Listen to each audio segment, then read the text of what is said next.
안녕하세요. 저는 평생을 시골에서만 살아온 70대 할머니입니다. 저는 딸 셋에 아들이 하나예요. 딱 들으시면 아시겠지만 우리 집에서는 누구보다 아들이 귀합니다. 저야 아들이든 딸이든 상관없이 똑같이 키웠다고 키웠지만 자식들이 느끼기엔 그렇지 않았을 거예요. 시부모님을 모시고 살았을 때 딸들이 함께 살면서 느낀 차별이 꽤 힘들었는지 지금까지도 옛날 이야기가 나오면 딸들이 투덜거리거든요. 특히나 막내 아들과 차별을 받았다는 이야기를 가장 많이 해요. 할머니가 고기 반찬 있을 때마다 윤석이 앞에만 놔줘서 얼마나 서러웠는지 몰라. 내가 한번 먹으려고 젓가락 갖다 대면 할머니가 손으로 내 젓가락을 탁 쳤다니까. 그러니까 우리가 그때 고기도 못 먹고 커서 지금 다들 이렇게 키가 크다가 만 거라니까. 윤석이 제발 혼자 키 큰 거. 저게 다 할머니가 윤석이만 고기며 뭐며 몰래 갖다 먹여서 그런 거야. 언니들은 그래도 나이 있으니까 학교도 가고 놀러도 나갔잖아. 나는 윤석이랑 매일 같이 붙어 있으니까 나도 애긴데 할머니가 자꾸 윤석이 돌보라고 해서 짜증났었다니까. 그 어린애한테 자꾸 동생 기저귀 갈라는 게 말이 되냐고. 딸들은 다 지난 일들이다 보니 서운해서 그냥 하는 소리겠지만 저는 들을 때마다 가슴이 아프고 미안했어요. 당시에 저도 시부모님 시집살이에 매일 아침이면 나가서 밭일하고 오후면 시아버지 공장에 나가 일할 때라 애들한테 온전히 신경을 쓸 수가 없었어요. 애들하고 조금이라도 붙어 있으려고 하면 계집 애들 챙길 게 뭐가 있다고 빨리 나가서 일이나 하라고 하셨어요. 할 일이 태산인데 계집 애들 볼 거 뭐 있다고 집구석에 누워있어? 밥은 내가 알아서 챙겨줄 테니까 너는 나가서 네 남편 일이나 도와라. 시부모님이 저에게 얼마나 지독하게 굴었냐면 첫째를 낳았을 때는 딸 낳은 주제에 누워있으려고 한다고 애 낳은 지 3일이 지난 저에게 빨리 나가서 일하라고 하셨고 둘째까지 딸이었을 때는 시부모님 두 분 다 아예 저와 눈을 마주치질 않으셨어요. 그래서 제가 알아서 애를 낳자마자 다음날 바로 밭에 나갔어요. 남편은 항상 그런 제가 안쓰러워 그럴 거 없다고 누워있으라고 했지만 한 집에 저를 눈엣 가시로 여기는 시어머니와 함께 있으려니 차라리 나가서 일하는 게 더 나았습니다. 시부모님은 남편이 장남이다 보니 당연히 제가 아들을 낳아야 하는 걸로 생각들을 하셨는데요. 그러나 중에 줄줄이 딸만 셋을 낳았으니 시부모님께 모진 구박을 다 받아야만 했습니다.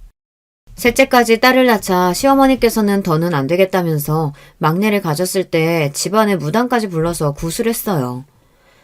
남들은 구신이 뭐니 안 해도 잘만 낳는 아들을 너는 도대체 뭐가 부족해서 낳는 것마다 딸이냐? 애미 네 나이도 이제 내물애면 40인데 이번에도 딸이면 둘째라도 얻어서 아들 낳게 할 테니까 그런 줄 알아라. 심지어 막내를 임신했을 때는 넷째까지 아들이 아니고 딸이면 저를 내쫓고 다른 며느리를 얻겠다는 막말까지 하셨어요. 그때는 저도 참 바보 같았던 게 시부모님께 하도 구박을 받으며 살아서 그런지 제가 정말 죄인인 줄 알았어요. 제가 자꾸만 딸을 낳는 게 제가 못나서 그런 줄 알았어요. 지금보다 더 옛날엔 여자가 아들 못 낳으면 그대로 시댁에서 쫓겨나는 건 일도 아니었어. 둘째 마누라 얻어서 아들 얻겠다는 게 당연한 거였다고. 시어머니의 말이 말도 안 되는 억지라는 거야 누구보다 잘 알지만 어쩐지 시어머니한테는 싫은 소리 한 번을 제대로 못하겠더라고요. 제가 한마디라도 하면 100마디를 하실 게 뻔하니까요. 안 그래도 임신해서 힘든 사람한테 그런 말도 안 되는 소리까지 하셔야 속이 편하세요? 아들이든 딸이든 저희가 알아서 잘 키울 테니까 어머님은 이제 그만 좀 하세요. 이 자식이 뭐라는 거야? 네 엄마가 틀린 말 한 것도 아닌데 이 자식이 어디 감히 어미 앞에서 자기 마누라 편을 들어. 에휴 내버려둬요. 아들 새끼라고 죽어라 키워놓으면 뭐래. 장가가면 자기 마누라밖에 모르는걸. 이게 다 우리 잘못이지 뭐. 며느리 하나 잘못 얻어가지고 제사상도 못 받아먹게 생겼네. 어머님도 참 저희가 어머님 아버지는 제사상 안 차릴까봐 그러세요? 자식이 넷이나 있는데 어련히 알아서 할까요? 딸만 줄줄이 낳아놓고 제사는 무슨 놈의 제사?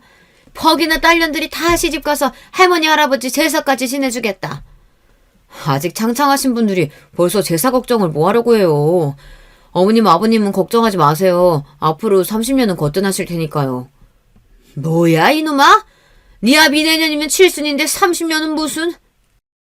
저희 때는 그랬어요. 딸은 낳아봐야 시집가면 그만이라고 생각해 죽어서 제사상이라도 얻어먹으려면 무조건 아들이 있어야 한다고 생각하셨죠.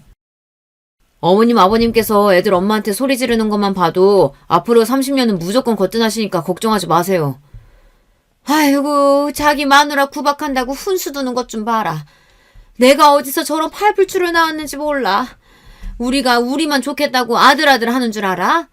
남자는 무조건 아들이 있어야 돼. 그래야 나중에 나이 들어서도 안 외로운 거야. 저는 아들이고 딸이고 상관없이 내 자식이면 다 예쁘고 귀해요. 그러니까 괜한 일로 임신한 사람 힘들게 하지 마시고 그쯤 하세요. 결혼한 직후부터 시부모님으로 인해 힘든 일이 한두 개가 아니었어요. 그나마 다행인 건 제 남편이 제대로 정신이 박힌 사람이었다는 겁니다. 남편이랑 저는 부모님이 아시는 분 소개로 만났어요. 그래서 어떤 남자인지 어떤 집안인지도 잘 모르는 상태로 얼굴도 몇 번 안 보고 바로 식부터 올렸습니다. 그런 상태로 서로 애들 엄마 아빠로 부르면서 애 낳고 살았어요. 그 시대에 선봐서 결혼한 부부치고 저와 남편은 부부 사이가 좋은 편입니다. 그런데 그런 저희 부부를 시부모님은 썩 막당치 않아 하셨어요. 툭하면 아들을 며느리한테 뺏긴 것 같다는 말을 많이 하셨거든요. 남편이 시부모님 앞에서 항상 제 편을 들어서기도 하지만 남편이 착한 게 처가에도 또 잘했어요. 결혼하자마자 제가 시댁에 들어와 살면서 고생한 걸 옆에서 봐서 그런지 항상 저나 친정에 미안해하며 본인이 더 처가를 챙겼습니다. 한 번은 그런 적도 있었어요. 제가 임신해서도 아이들 챙기랴 밭일도 오랴 하루 종일 정신없이 지내는 제가 안쓰러웠는지 남편이 결심했다는 듯 하루는 저를 불러 짐을 싸라고 하더라고요. 마음 같아서는 내가 애들 데리고 가고 싶은데 당신 혼자 우리 집에 있으면 더 힘들고 못 쉴 테니까 그냥 당신이 다녀와. 다른 건 걱정하지 말고. 남편은 저에게 딸 셋은 본인이 다 알아서 할 테니 막내 낳기 전까지만이라도 친정에 있다가 오라고 했습니다. 그래야 제가 좀 쉴 수 있을 것 같다고요. 저도 남편 말대로 바로 친정에 가고 싶었어요. 하지만 시부모님을 모시고 사는 며느리 입장에서 어디 그게 쉽나요? 제가 애들 두고 혼자 잠깐 병원만 갔다 와도 어쩌니 저쩌니 말이 많으신 분들인데 애들까지 두고 혼자 친정에서 쉬다가 온다고 하면 펄쩍펄쩍 뛸 게 뻔해요. 저도 웬만하면 버텨보려고 했는데 넷째는 또 다르게 힘들더군요. 임신 9개월이 넘어가면서 배가 너무 많이 나와서 도저히 서 있을 수도 없고 앉을 수도 없었어요. 그런 몸으로 애들을 보면서 일을 한다는 게 가능하지 않았습니다. 잠깐 애들 밥이라도 챙겨주고 나면 숨이 너무 벅차서 정작 제 밥은 목구멍으로 넘어가지를 않았어요. 그쯤 되니 저도 안 되겠다 싶었습니다. 하루 종일 누워만 있고 싶은데 시부모님 눈치가 보이니 편히 쉴 수도 없더라고요. 결국은 남편과 상의해서 일주일만이라도 친정에 다녀오겠다 했습니다. 역시나 제가 당분간 친정에 있다가 온다고 하니 시부모님은 펄쩍펄쩍 뛰었어요. 자식이 셋이나 있는 옆에 내가 애들 두고 어디 친정에 가냐고요. 얼씨구, 남들 다 아는 임신한 거 가지고 아주 유난을 떨어요. 어디 감히 출가 외인이 애들까지 버려두고 친정에 가겠다는 소리를 해? 남편 잘못 만나서 평생 시집살이 사고 사는데 막내 낳기 전까지만이라도 잠깐 부모님 댁에서 쉬다 오는 게 뭐 어때서 그래요. 애들 엄마 친정 가 있는 동안은 내가 집에서 애들 돌볼 테니까 어머니가 밭일 좀 하세요. 요즘 시대 남자들이야 그런 일이 흔한지는 몰라도 제가 애들 키우던 시대에는 남자가 처도 없이 혼자 애를 본다는 게 흔한 일은 아니었어요. 그것도 애 셋을 말이죠. 며느리가 만삭에 친정에 가겠다는 것도 시어머니에겐 놀랄 놀자였는데 애까지 두고 가서 아들이 애 셋을 본다는 게 더 기가 막힐 노릇이었죠. 그때만 생각하면 저는 아직도 오금이 저려요. 평소 시어머니의 성미에 절대 저를 순순히 친정에 보내주실 분이 아닙니다. 그런데 신기하게도 시어머니께서 저를 친정에 보내주시긴 했었어요. 남편이 시어머니 앞에서 눈까지 부르려고 하며 저렇게 고생하다가 아이라도 잘못되면 어떡하냐고 언성을 높였으니 시어머니도 더는 할 말이 없으셨나 봐요. 저더러 친정에 가고 싶으면 가라고 하셨어요. 그런데 그러면서 하시는 말씀에 소름이 돋았습니다. 네가 막바지에 닥치니까 아주 똥줄이 타나 본데 그래 어디 한번 너 하고 싶은 대로 다 해봐라. 네 뱃속 막내까지 계집애면 난 약속대로 둘째 자리 알아볼 테니까 그런 줄 알고. 시어머니는 제가 친정에 가는 게 끝까지 마음에 안 들었는지 만삭인 며느리한테 친정에 가는 날까지 막말을 마구 퍼버댔어요. 저는 서러움에 금방이라도 눈물이 쏟아질 것 같았지만 남편과 제 딸들을 생각하면서 꾹꾹 참았습니다. 그래도 친정에 도착하고 나니 속없이 마음이 놓이기는 하더군요. 친정 부모님들은 저희 시부모님 같은 분들은 없다고 칭찬하기 바쁘셨어요. 세상에 이런 시댁이 어디 있다니? 우리 딸은 복도 참 많다.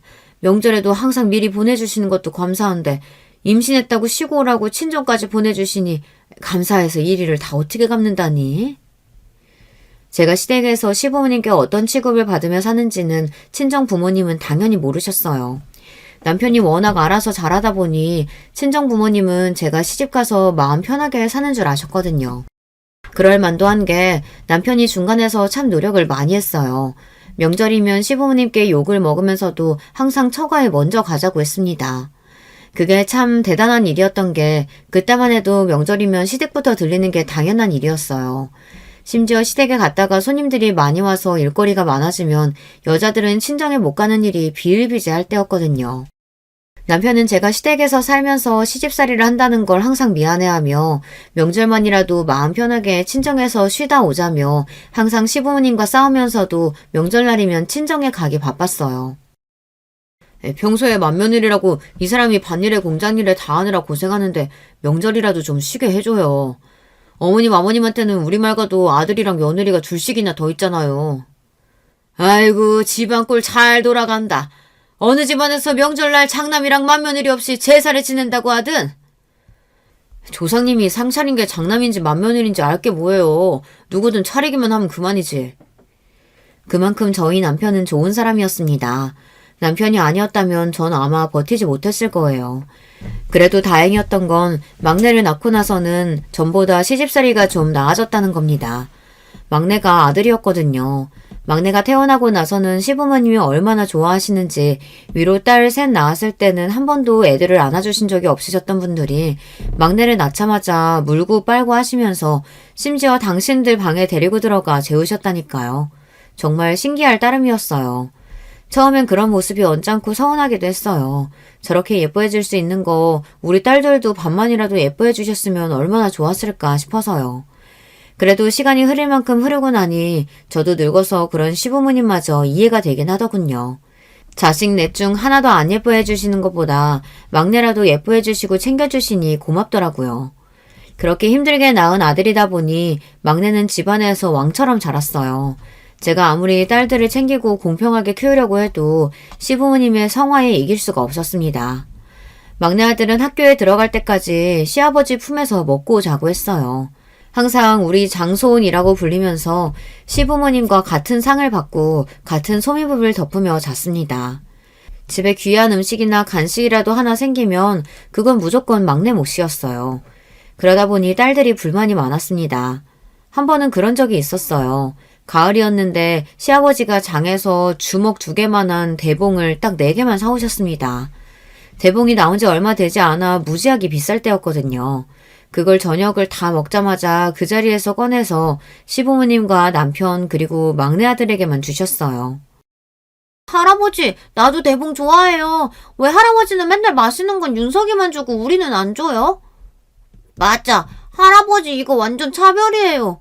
야, 이윤석! 너 그거 대본 가지고 와. 혼자 먹지 말고 우리 다 같이 나눠 먹게. 싫어. 할아버지가 나만 먹으라고 준 건데 왜 나눠 먹냐? 이거 나 어제 다 먹을 거야. 뭐야? 이 어린놈의 새끼가. 내놔. 안 내놔? 같이 먹어. 순식간에 싸움이 난 아이들은 대봉을 뺏겠다고 셋이 거실 바닥을 뒹굴었어요.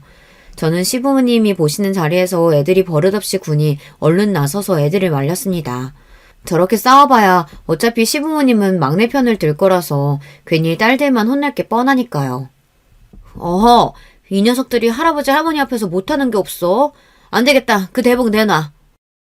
저는 안 되겠다 싶어서 이미 찌그러진 대봉을 뺏었어요. 저는 대봉이고 뭐고 누구에게도 안 줄 생각이었습니다. 그런데 그때였어요. 아들 녀석이 자리에서 벌떡 일어나더니 버릇없이 제 손에 있던 대봉을 휙 뺏어갔어요. 그러더니 한다는 짓이 글쎄 대봉을 바닥에 던져버리더군요. 우리 집에서 비싼 대봉은 당연히 내 건데 누나들이 뭔데 욕심내. 누나들은 대충 아무거나 먹어도 되지만 난 장손이라 귀한 것만 먹어야 되는 거 몰라? 순간 저나 딸들이나 다들 너무 놀라서 말문이 턱하고 막혀버리고 말았습니다. 그때 막내 아들 나이가 고작 7, 8살이었어요. 그 전까지만 해도 아무리 시부모님이 오냐오냐 했어도 누나들한테 저렇게 소리를 버럭 지르고 버릇없이 굴지는 않았습니다. 그런데 시부모님이 항상 막내만 챙기고 딸들을 챙기지 않는다는 걸 어린 놈도 알아버렸는지 이 집에서 좋은 건 다 당연히 자기 건 줄 알더라고요. 뭐야? 비싼 거면 당연히 네 거야. 그리고 저거 아깝게 던지면 어떡하냐? 그렇게 아까우면 주워서 먹던지. 하긴 누나는 원래도 내가 먹다 남은 거 먹잖아. 그 순간 저는 이대로 안 되겠다 싶더군요. 시부모님이 아무리 아들이라고 오냐오냐 하셔도 제가 가만히 있으면 안 되겠다 싶었습니다. 저러다간 애 다 망치겠더라고요. 그때부터 저는 막내 아들에게 유난히 더 엄격하게 굴었어요. 시부모님이 옆에서 그러지 말라고 말리셔도 저는 제 고집대로 했습니다.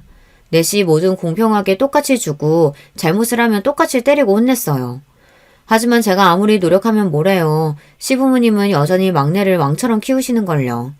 그러다 보니 막내 아들은 제 생각과 다르게 커갔어요. 겉으로 보기에는 친구도 많고 공부도 제법 하는 것처럼 보였지만 학창시절 내내 크고 작은 사고들을 좀 쳤습니다. 한 번은 중학교 땐가 동네 파출소에서 연락이 온 적이 있었어요. 막내 아들이 후배들 돈을 뺐다가 길에서 걸렸다고 연락이 온 거였어요. 당시에 막내 아들은 전교 1, 2등을 할 정도로 성적이 좋았고 반장도 몇 번이나 할 정도로 학교에서 인기가 많았던 녀석인데 그런 연락을 받았으니 저도 너무 놀랐습니다. 저는 화가 나서 그 길로 파출소로 쫓아가 피해 학생에게 사과를 하고 아들놈을 집에 데리고 들어와 먼지가 나게 패줬습니다. 그전에는 한 번도 막내 아들에게 손을 댄 적이 없었는데 그날은 저도 너무 화가 나서 참을 수가 없었어요. 아무리 철이 없어도 남한테 피해 주는 건 절대 안 되는 거니까요. 그때도 시부모님은 난리가 났습니다. 제가 귀하디 귀한 장손에게 손을 대니 뭐 하는 짓이냐고 막내 아들을 감싸시더라고요. 남자가 살다 보면 파출소도 왔다 갔다 할 수 있는 거지. 괜히 애 기죽게 어디 감히 아들 얼굴에 손을 대? 그 전까지는 저도 웬만하면 시부모님과 분란은 안 만들려고 내내 하며 살았지만 더는 아니었습니다.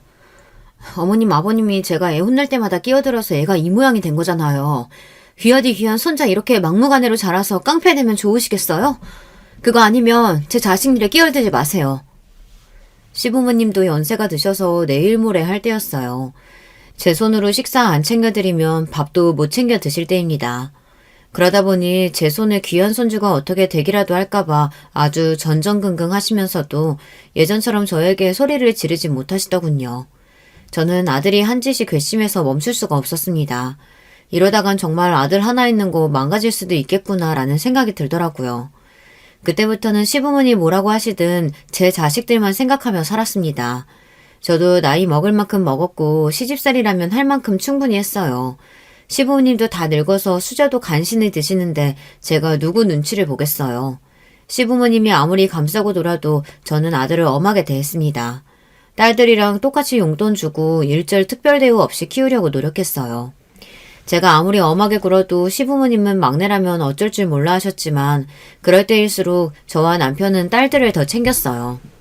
그렇다고 시부모님께 받는 서름을 딸들이 다 이해하는 건 아니었지만 그래도 제가 할 수 있는 한 챙기려고 했죠. 매일 입만 열었다 하면 독립하고 싶다고 투덜거리고 할머니 할아버지랑 살기 싫다고 하더니만 딸들은 셋 다 일찍 시집을 갔어요. 대학 졸업하고 직장 다닌 지 얼마 되지 않아 달들 기다렸다는 듯 남자를 만나 후다닥 가버렸습니다. 시집가서도 딸들은 다들 잘 살아요. 딸들 말로는 뭐래도 할머니 할아버지랑 살 때보다는 덜 힘들다면서 결혼 생활이 훨씬 낫다고 하더라고요. 우리 남편 막내라 시아버지 연세 많은 거 알지? 그런데도 아들이니 딸이니 상관없으시니 딱 하나만 낳아서 잘 키우래. 나 그 소리 듣고 진심 놀랐잖아. 할아버지는 다들 우리 할아버지처럼 아들만 박히는 줄 알았는데 안 그런 사람도 있더라니까. 내 말이 나도 우리 시누이 보고 깜짝 놀랐잖아. 우리 시댁은 뭐든지 다 여자 중심이라 시누이가 어렸을 때부터 막내라고 공주처럼 커서 지금까지도 시댁 식구들이 시누이라면 아주 벌벌 떨어. 우리 남편은 장남인데도 자기 동생이라면 해달라는 대로 다 해준다니까. 나도 그런 집 딸로 태어났어야 됐는데. 남들은 시댁 가면 불편하고 힘들다는데 나는 평생을 할머니 할아버지 눈치 보면서 동생 챙기느라 고생해서 그런지 시집살이는 일도 아니야. 시부모님은 나더러 남편 다칠까봐 하녀처럼 따라다니느라고 하진 않잖아. 맞아. 그때 너도 어린애였는데 할머니가 맨날 너더러 막내 챙기라 그랬지? 막내가 좀 급상 맞았냐? 밭으로 공장으로 맨날 뛰어다니는 애를 어린애한테 어떻게 보라고 그러는 거야? 극성 맞은 정도가 아니었지. 말도 안 듣고 맨날 아무 데서나 기저귀 벗고 뒹굴고 그냥 내버려뒀더니만 할머니가 그 꼴을 보고 나한테 소리 질렀잖아. 우리 집 장손 다치면 책임질 거냐고. 딸들은 결혼하고 나서도 셋이 만나기만 하면 옛날 이야기를 하며 시부모님께 받은 서름에 대해 토로했어요. 할머니, 할아버지한테 받은 차별이나 구박에 비하면 시집살이는 일도 아니라고요. 그런 소리를 들을 때마다 저와 남편은 속상해서 할 말이 없어요. 저희가 아무리 잘해주고 챙겨주려고 해도 시부모님이 한마디 툭 뱉어버리면 딸 셋이 고스란히 상처를 받아 속상해하는 게 눈에 보였거든요. 성인이 될 때까지 한 집에서 같이 살고 한 핏줄인데도 딸들은 할머니, 할아버지에게 정도 없었어요. 얼마나 서러웠으면 시부모님이 돌아가셨을 때 셋 다 눈물 한 방울을 안 흘리더라고요. 막내 아들만 제품에 안겨 몇 시간씩 펑펑 울었어요. 그렇게 혼자 온갖 특혜를 다 받고 자란 막내 아들은 은근 제 속을 썩였어요. 사람들 앞에서는 잘난 척도 하고 허세도 좀 있는 편이었는데 막상 집에 있을 때 보면 애가 유약하고 정신력이 약해요. 뭘 결정할 때도 우왕좌왕하다가 주변 사람들이 하는 말에 금방 휩쓸리고는 했죠. 학창시절에야 어리고 철딱선이 없을 때니 그러려니 했는데 성인이 돼서도 영 뭘 해야 할지 갈피를 못 잡더라고요. 공부는 그래도 잘하는 편이라 당연히 서울로 대학을 보내려고 했어요. 그런데 집을 떠나서 혼자 살기 무섭다면서 말도 안 되는 핑계를 대더니만 서울에 있는 대학은 안 가겠다고 우기더라고요. 저는 사내 새끼가 다 커서 왜 저러나 했는데 시부모님은 그런 막내 아들을 안쓰러워하시면서 하고 싶은 대로 하라고 했어요. 집에 땅도 있고 공장도 있는데 못하러 힘들게 취직하겠다고 서울까지 올라가서 공부를 해. 이 동네에도 좋은 학교 많은데. 그래, 너희 아버지 재산 다 우리 손주 건데 힘들게 일할 필요 뭐 있어. 집에서 가까운 학교 다니면서 얌전히 아버지 일이나 배우면 되지. 시부모님은 항상 그런 식이었습니다. 제 딸들은 대학을 가든 시집을 가든 일절 관심도 없으시면서 막내 아들이 한마디만 하면 본인들이 다 해결해 줄 것처럼 나섰어요. 하나뿐인 장손 혹시나 혼자 서울에 올라가 고생이라도 할까봐 아주 전전긍긍 하셨습니다.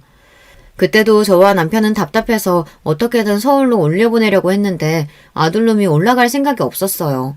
시부모님 말씀대로 동네에서 대학을 다니며 남편 일을 배우겠다고 하더라고요. 그러던 중 생각지도 못한 일이 벌어졌습니다. 몇 년 전까지만 해도 누나들 서울로 대학 갈 때 본인도 간다고 그렇게 난리를 피던 놈이 갑자기 왜 생각이 바뀌었나 했더니만 이게 여자가 있었더라고요. 그것도 고3 때 과외를 받던 대학생 과외 선생한테 빠져서 그 과외 선생 따라 같은 학교에 간 거였어요. 나이도 많은 과외 선생한테 빠진 것도 기가 막히는데 이 녀석이 사고를 치고 말았습니다. 과외 선생이랑 둘이 좀 좋아서 몇 달 만나기는 했나 봐요.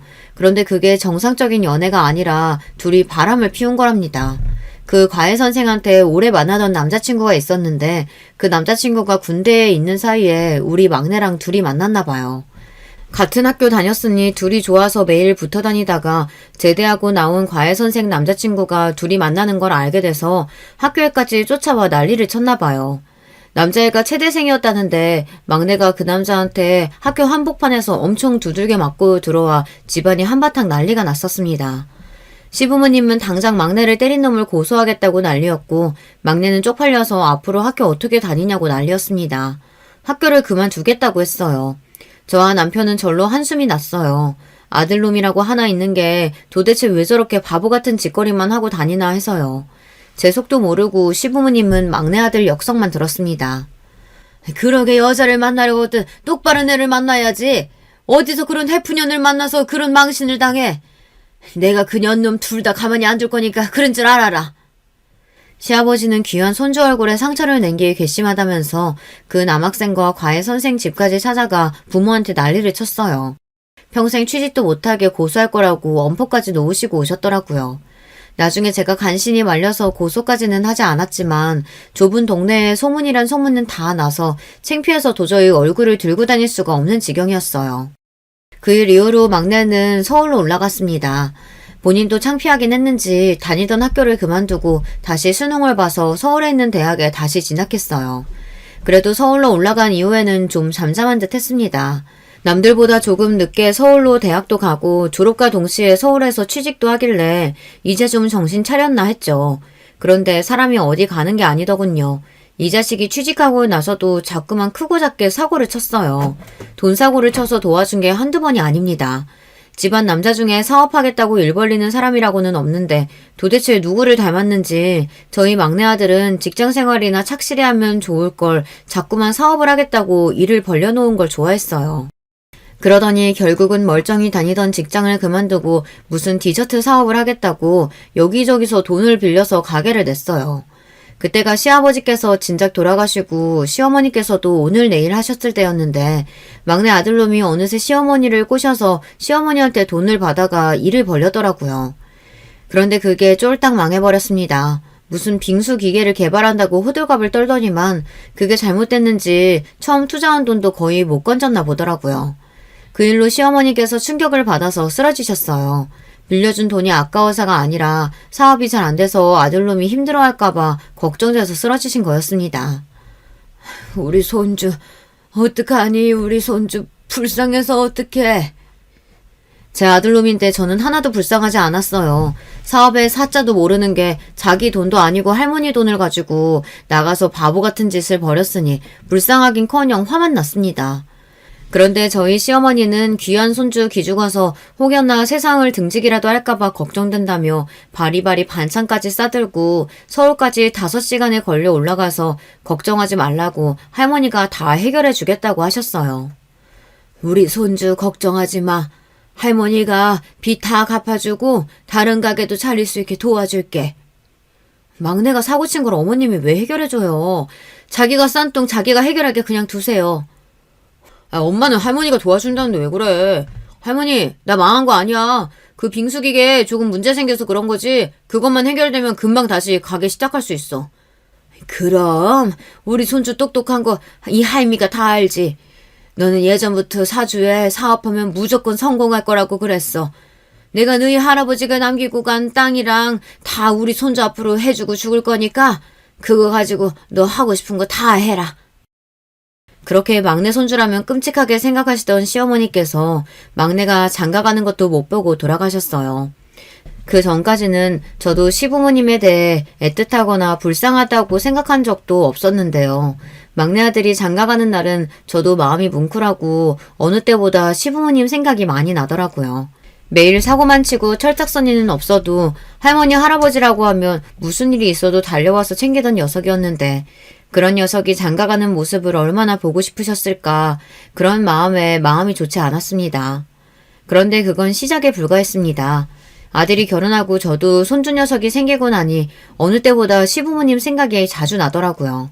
딸들이 결혼하고 손주를 낳았을 때랑은 또 다른 느낌이었어요. 외손주, 친손주라는 걸 떠나서 저에게도 며느리가 생겼다는 게 느낌이 이상하더라고요. 사실 막내 아들이 워낙 철딱서니가 없다 보니 저는 장가도 가기 힘들 줄 알았어요. 그런데 어느 날 갑자기 연락도 없이 집에 내려온 아들이 결혼을 하겠다고 하더군요. 이제 막 사귀기 시작한 여자친구가 있는데 임신을 했대요.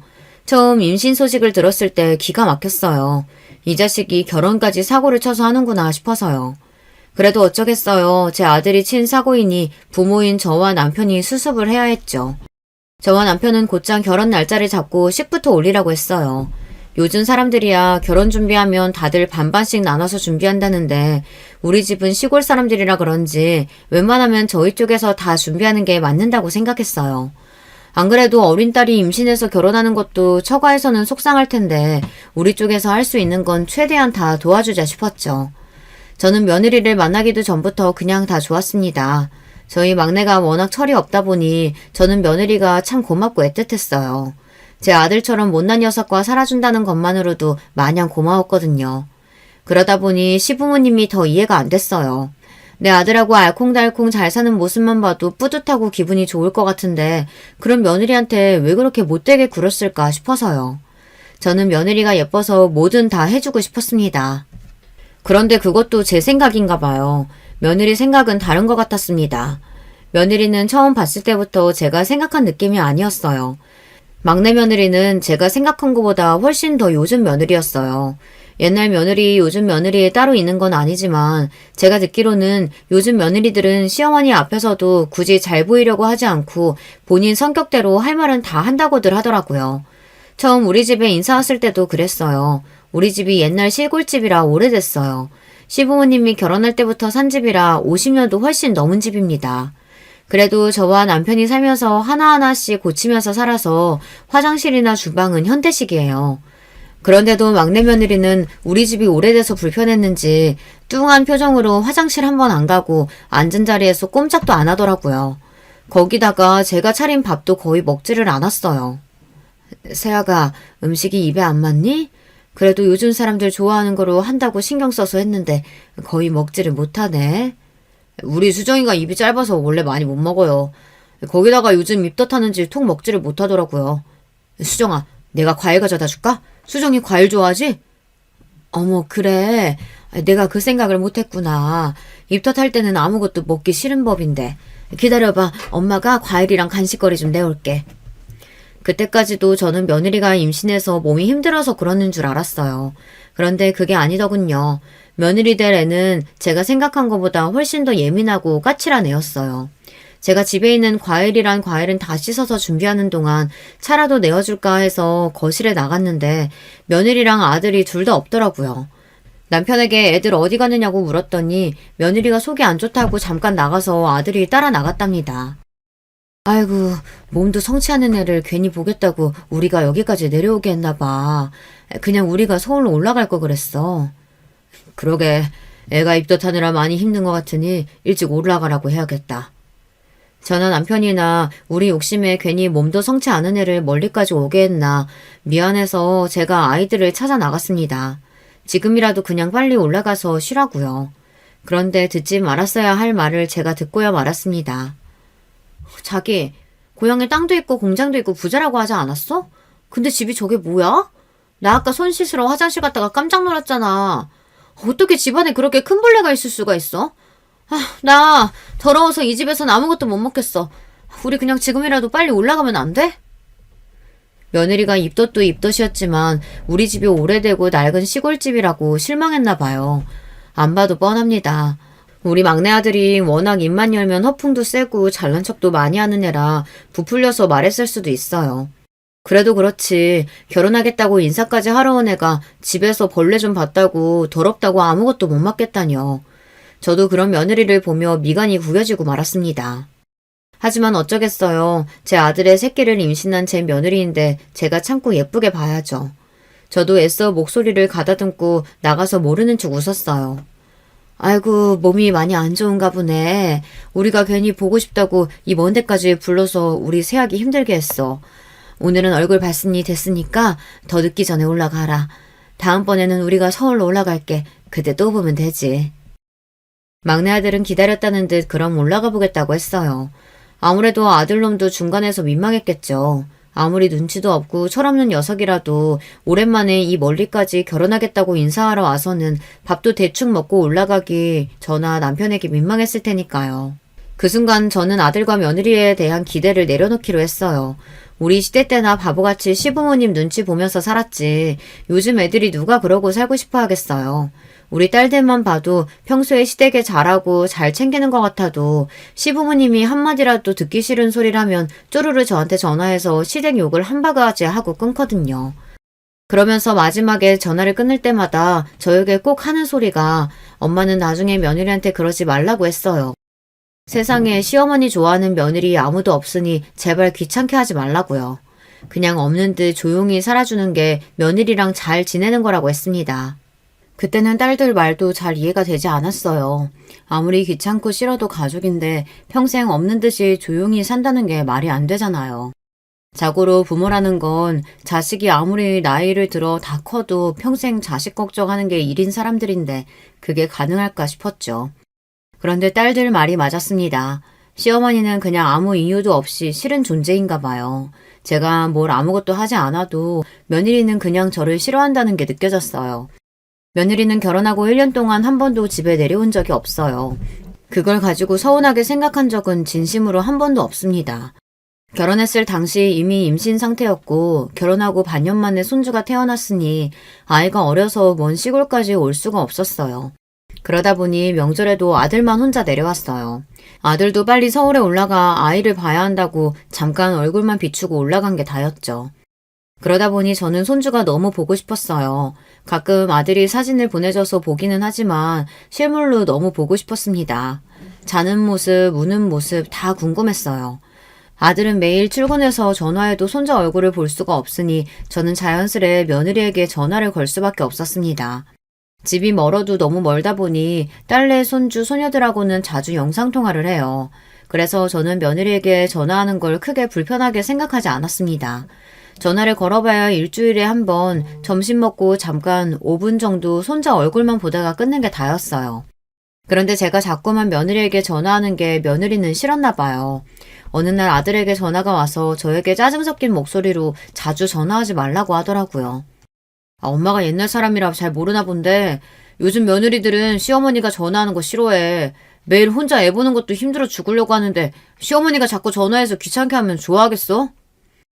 텔레비전 드라마에서나 이런 상황을 봤었지 저에게 이런 일이 생길 줄은 몰랐습니다. 아무리 요즘 며느리들이 시어머니를 싫어하고 귀찮아한다고 해도 그렇지 일주일에 한 번 손주 얼굴 보겠다고 시어머니가 전화하는 게 그렇게 잘못인가 싶었어요. 더군다나 아들 입에서 들으니 더 속상하고 억울하더군요. 그래서 저도 모르게 꾹 참고 있던 말을 뱉어내고 말았어요. 손주 태어난 지가 언젠데 할머니 할아버지가 손주 얼굴 한 번 못 봤다는 게 말이 되니? 너무 보고 싶어서 일주일에 한 번 전화한 걸 가지고 너희 정말 너무들 한다. 저는 그대로 전화를 끊어버렸습니다.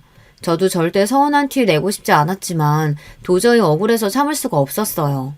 사실 저도 며느리한테 전화할 때마다 기분이 좋지 않았어요. 제 새끼 생각해서 꾹 참은 겁니다. 제가 딱 며느리에게 전화를 걸면 며느리는 곧바로 손주 얼굴을 비춰요. 인사 한마디도 안 하고 말이죠. 제가 우리 며느리 고생한다, 밥은 먹었냐 물어도 네, 딱 한마디 하고 맙니다. 한 번을 저나 남편 안부를 물은 적도 없어요. 며느리가 그렇게 싸가지 없이 굴어도 저는 단 한 번도 아들이나 딸들한테 며느리 이야기를 한 적이 없습니다. 가족끼리 괜한 분란을 만들고 싶지 않아서요. 제가 그렇게 며느리 눈치를 봤는데도 그런 소리까지 들으니 가슴 한구석이 뻥 뚫리는 것 같았습니다. 더군다나 아들놈이라는 놈이 자기 마누라가 한 말을 그대로 저에게 전달하는 것도 너무 싫었어요. 그 이후 저는 아예 아들 며느리에게 마음을 내려놓았습니다. 제 마음이 어떻든 며느리 생각은 다르다는 걸 뼈저리게 느꼈거든요. 저희 시대야 시어머니가 무슨 소리를 해도 찍소리 못하고 참고만 살았지만 요즘 며느리들은 어디 그런가요? 딸들 말이 맞았어요. 며느리는 그냥 시어머니라는 존재만으로도 싫은 것 같았어요. 그 이후 저는 며느리에게 전화도 일절 안 했어요. 일이 생기면 그냥 제 아들에게 전화하고 말았습니다. 고추장이고 된장이고 만들 때마다 아들 생각이 나서 보내주고 싶어도 꾹 참고 김장이나 하면 한 번씩 택배를 보내주고 말았어요. 딸들도 보낼 때마다 이런 걸 힘들게 뭐하러 보내냐고 툴툴거리는데 며느리는 얼마나 귀찮아할까 싶어서요. 1년에 며느리는 딱 4번 만났습니다. 명절 2번, 남편하고 제 생일 2번 해서 딱 4번 집에 내려왔어요. 저나 남편이 서울에 일이 있어서 올라갔다가 손주, 손녀 얼굴이 보고 싶어 잠깐 드리려고 해도 며느리가 싫어할까봐 눈치가 보여 통 못 가겠더라고요. 그러다 보니 저는 며느리가 오는 날만 되면 심장이 뛸 정도로 기다려졌어요. 제가 뭐 며느리 보고 싶어서 심장이 뛰겠어요.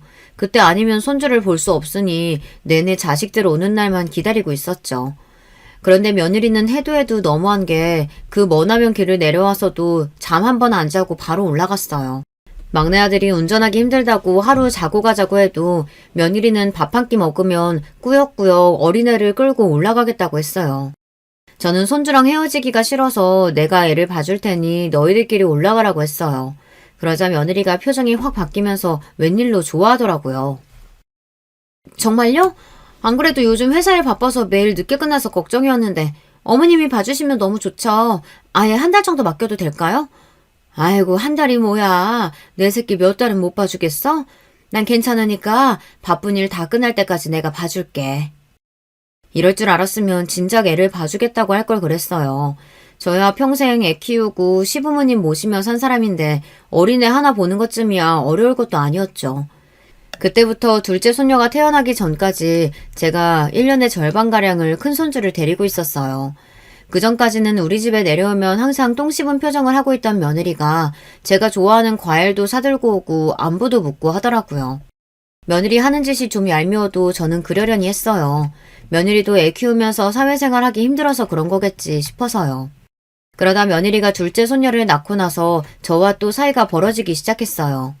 그때 남편이 몸이 좀 안 좋아서 제가 애들을 봐줄 수가 없는 상황이었거든요. 남편이 담낭에 혹이 생겨서 수술을 했는데 경과가 좋지 않아서 몇 달을 병원 신세를 졌어요. 며느리랑 아들은 간병인을 쓰면 안 되냐고 했지만 남편이 병원에 있는 동안 너무 힘들어해서 제가 옆에 있어야 했습니다. 그러다 보니 아들네 손주랑 손녀를 봐줄 수가 없었어요. 당시 며느리가 둘째 낳은 지 얼마 안 되어 육아휴직 중이었는데요. 둘째 보는 게 너무 힘들었는지 큰 손주라도 저에게 보내려고 했나 보더라고요. 하지만 저도 상황이 상황인지라 봐줄 수가 없었습니다. 그 일로 며느리가 서운했는지 꼭 전처럼 싹 달라졌어요. 손주 유치원 방학이 다가오길래 방학 때만 며칠만이라도 봐주겠다고 제가 연락을 했더니 말을 쌀쌀맞게 하더라고요. 어머님이 자꾸 아버님 병원 이야기 하시길래 이번엔 어쩔 수 없이 그냥 친정에 맡기기로 했어요. 신경 쓰지 마세요. 제가 노느라 안 봐주겠다는 것도 아니고 남편이 아파서 병간호하느라 그러는 건데 며느리는 자기 시아버지 괜찮으신지 묻지도 않고 툴툴거리기만 하더라고요. 며느리가 제멋대로 구는 게 하루 이틀도 아니니 그러려니 했어요. 그러던 어느 날이었어요. 주말에 서울에 결혼식이 있어서 올라왔다가 큰맘 먹고 아들네 집에 잠깐 들렀습니다. 아무래도 손주를 봐주지 못한 게 마음에 걸리기도 했고 둘째 손녀도 많이 컸을 텐데 보고 싶어서요. 아니나 다를까 제가 서울역이라고 전화를 했더니만 며느리 목소리가 확 바뀌었습니다. 오실 거면 미리 연락을 주시지. 애들 아빠도 오늘 집에 없는데. 줄 것도 있고 할 이야기도 있어서 잠깐 들렸어. 아버지 주무시기 전에 병원에 가봐야 해서 나도 잠깐 얼굴만 보고 갈 거야. 집에서 서울까지 5시간입니다. 새벽에 출발해 결혼식에 참석하느라 남편 병원에 하루 간병인을 묻혀놓고 왔어요. 간병인이 9시까지밖에 못 있어준다고 해서 저도 금방 다시 내려가야 합니다. 그런 와중에 애들 얼굴 좀 보려고 한 건데 며느리가 사람 참 민망하게 하더군요. 그래도 오랜만에 손주 손녀를 보니 기분이 좋아 며느리에 대한 미움은 금방 잊어버렸어요. 그런데 그때였어요. 손녀가 이유식을 먹다가 옷에 다 흘려서 며느리가 씻기러 화장실로 들어갔는데 그때 제 무릎에 앉아있던 6살짜리 손주가 믿기지 않는 이야기를 했어요. 할머니, 내가 저번에 엄마랑 이모 통화하는 거 들었는데 엄마가 할머니 빨리 되셨으면 좋겠대. 근데 빨리 뒤진다는 게 무슨 뜻이야? 할머니 빨리 뒤지면 좋은 거야? 순간 저는 제 두 귀를 의심했습니다. 손주 말이 사실이 아니기를 바랬어요. 하지만 그 말은 분명히 사실이었습니다. 어린 손주가 거짓말을 할 리 없으니까요. 저는 손자의 말에 손이 부들부들 떨리고 눈앞이 까마득해졌습니다. 그리고 도저히 참을 수가 없었어요. 지금까지 제가 며느리의 모든 막말이나 건방진 행동을 참아준 건 며느리 입장에는 시어머니가 하는 행동은 뭐든지 귀찮고 싫을 수 있다고 이해했기 때문입니다. 하지만 아무리 시어머니가 싫어도 그렇지 애 듣는 데서 할 말 못할 말 구분은 할 줄 알아야 하는 건데 이번 일은 도저히 참아줄 수 없었어요. 저는 며느리가 둘째를 씻기고 나오자마자 기다렸다는 듯 며느리를 쏘아보았습니다. 너 아버지 아파서 병원 누워있어서 속으로 좋았겠다? 빨리 뒤질 수 있을지 모르니까. 어머, 어머님 지금 무슨 소리 하시는 거예요? 제가 언제 그런 생각을 했다고. 며느리는 제 말에 놀란 척 연기를 하며 오히려 저를 이상한 사람 취급했어요. 저는 그 모습이 너무 가스로워서 소리를 버럭 질렀습니다. 너희 시아버지 건강 안 좋아서 이번에 공장 팔기로 했어. 그래서 공장 주변 부지 막내 앞으로 해줄까 했는데 안 되겠다. 시부모 하루라도 빨리 뒤지기를 바라는 며느리한테 내가 재산 나눠줄 필요 없지. 너한테 한 푼도 줄 생각 없으니까 그런 줄 알아.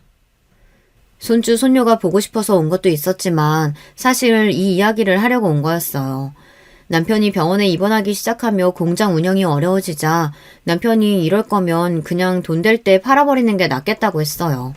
공장 팔아서 자식 넷한테 공평하게 나눠주고 주변에 남은 땅은 시부모님 유언대로 막내 아들에게 물려주려고 했는데 며느리가 하는 짓을 보니 도저히 그냥 줄 수가 없겠더군요. 어머니, 아니에요. 제가 설마 애 앞에서 그런 소리를 했겠어요? 아니에요. 애가 뭘 잘못 말한 거예요. 저 절대 그런 소리 안 했어요. 며느리는 제가 손주에게 똑똑히 들었다고 하는데도 절대 아니라고 딱 잘라 말했습니다. 저는 며느리가 변명하는 건 더는 듣고 싶지 않아 그 자리에서 눈도 마주치지 않고 아들네 집을 나와버렸습니다. 며느리는 엘리베이터까지 따라 나와서 아니라고 연신 변명했지만 저는 들은 척도 안 했어요. 그리고 그대로 집으로 내려올 때까지 며느리와 아들의 전화를 일절 받지 않았습니다. 그 일이 있은 지 3주가 흘렀어요. 그 일 이후 아들과 며느리에게 거의 매일 전화가 옵니다. 지금까지 결혼해서 산 세월 동안 저에게 전화한 것보다 훨씬 더 많이 했더라고요. 얼마나 똥줄이 타면 그러겠어요. 아들은 손주 녀석이 한 말이 사실이 아니라고 애가 장난친 거라고 하는데 저는 믿을 수가 없습니다. 이제 6살 먹은 어린애가 그런 소리를 어디서 듣고 하는 거겠어요. 분명 자기 엄마한테 들은 게 맞죠. 아들은 지금도 공장 땅 명의를 바꿔달라고 난리예요. 시부모님이 돌아가실 때 막내에게 주라고 했으니 자기 거라고요. 그런데 저는 괘씸해도 너무 괘씸해서 재산이고 뭐고 아무것도 주고 싶지 않아요. 이런 상황에 자기 마누라 편만 드는 아들 새끼도 미워 죽겠습니다. 저는 어떻게 하면 좋을까요? 안 그래도 남편은 병원에서 힘들어하고 있고 아직 말도 못 꺼냈어요. 아들 며느리 집에서 제가 그런 소리 들었다고 하면 남편도 너무 힘들어할 것 같아서요. 여러분들이라면 어떻게 하시겠어요? 시부모를 개무시하는 것도 모자라서 빨리 뒤졌으면 한다는 소리까지 들은 와중에 점처럼 부모 자식 사이로 지낼 수 있을까요? 저는 아직도 모르겠습니다. 아무리 좋게 생각하려고 해도 용서가 되지를 않아요. 여러분의 의견 댓글로 남겨주시면 제가 하나하나 읽어보고 참고하도록 하겠습니다. 끝까지 제 이야기 들어주셔서 감사해요. 여러분의 가정에는 행복하고 즐거운 일만 있으시길 바라겠습니다. 안녕하세요. 저는 의사로 재직 중인 50대 남자입니다. 오늘 제가 제보할 사연은 가족과 복수에 관한 사연이에요. 사실 저는 가족이라고 부르고 싶지 않은 사람도 있습니다.